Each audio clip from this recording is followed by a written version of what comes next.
بہت سے لوگ کہتے ہیں کہ اشرف علی تھانوی نے اپنے شاگردوں کو یہ کلمہ پڑھایا تھا، لا الہ الا اللہ اشرف علی رسول اللہ، استغفر اللہ۔ یہ ایک شخص نے خواب دیکھا تھا، اور وہ شخص تھے مفتی رشید صاحب مرحوم کے والد سلیم،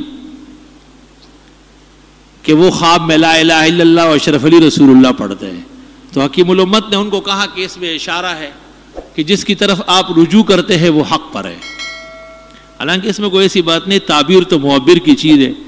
ایک شخص نے کہا کہ میں کلمہ پڑھ رہا ہوں، تو کلمہ تو درست ہے، اب اس میں اشرف علی کا نام آیا ہے تو اشارہ تھا کہ آپ دین اور توحید مولانا اشرف علی صاحب کی وجہ سے سیکھ رہے ہیں۔ بس یہ خواب تھا جو سنایا گیا ہے، اور بدعتیوں کو موقع آتا ہے۔ آئی سمجھ میں؟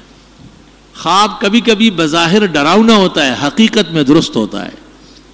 ہارون رشید کی بیوی زبیدہ نے خواب دیکھا کہ سارے جنگل کے انسان اور حیوان اس کے ساتھ جمع کرتے ہیں، تو کتنا بھیانک خواب ہے، لیکن تعبیر یہ آئی کہ اللہ آپ سے ایسا کوئی کام لے گا جس سے انسان و حیوان فائدہ اٹھائیں گے۔